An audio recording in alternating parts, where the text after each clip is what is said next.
We are huge believers in purpose. We believe in purpose because it provides clarity and it gives people something to focus on other than making money, right? And if we go ask 90% of the people that actually work in organizations, making money for the organization that they work in is not the reason why they show up to work every day. Like, they want a meaningful existence.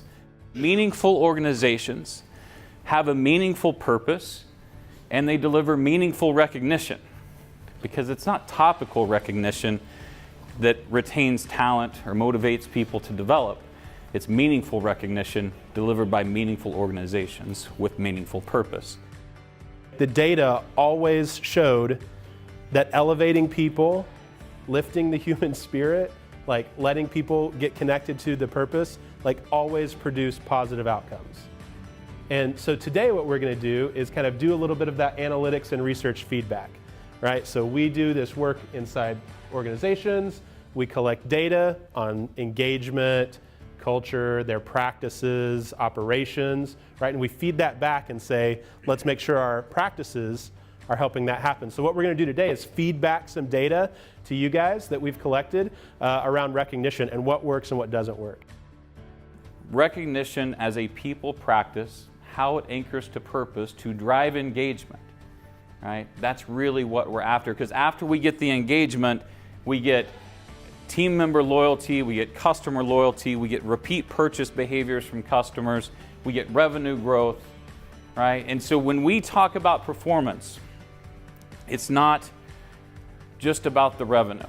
When we talk about performance, we have an and, right? Performance for us is the development and retention of talent in addition to revenue growth and financial performance. And what we found is that compensation and benefits are kind of like the safety survival stuff, right? This gives me a roof over my head. This gives me stability. This gives me the ability to respond if I fall off a ladder and break my arm. Like, I'm not going to die because of that, right? I have some safety, stability. And then the things that we're selling people are more in this middle level.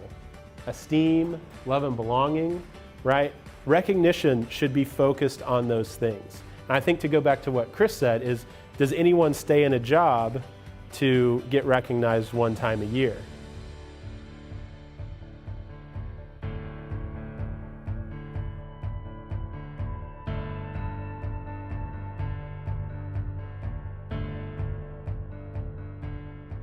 We're always saying, look, you're better fulfilling our purpose, right?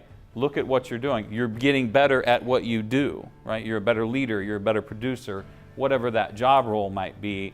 Recognition provides us that evidence, that tangible something that lets me know, like, I'm fulfilling that higher purpose, or I'm getting better at something I want to get better at. So any professional athlete, when they have the game of their life, they're in a state of flow. And it's when your skills and your competencies are pretty perfectly matched to the level of challenge. One of the requirements for a state of flow is constant feedback. And someone's having the game of their life, right? They're getting constant feedback, right? They're constantly matching their level of effort to the challenges that are coming at them. And when those cultures aren't clear, any way is okay. And you guys know, like, you guys walk into these organizations, you know who has an intentional culture and which ones have come about by accident. And for the ones that aren't intentional, for the ones who have developed a culture by accident but maybe have a successful business because they designed the better mousetrap, right? The only way to get employees to find flow through your platform is for them to be intentional about what they're trying to accomplish. If recognition is the yin, like, accountability is the yang, and they should go together and inform each other. So if we're going to put this recognition program in place, one, we don't need to recognize everyone for just showing up, right? We need to recognize high performers. And then on the other side, like, does the person implementing it have the authority or the emotional strength to go and say, hey, listen, you know, I've seen you haven't recognized anyone in 6 months. Like, that's unacceptable. You need to change, right? Your peer's doing it once a month on average, and we're seeing the needle moving over there. It's like everyone started to get their hands around engagement, at least understanding what it was. But then now we've got 3.7% unemployment, and everyone always has other job offers.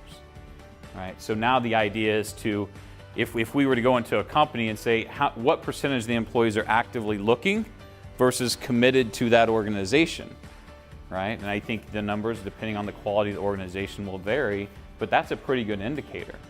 So how do we define culture, right? It's one behavior repeated many times that establishes a way for an organization.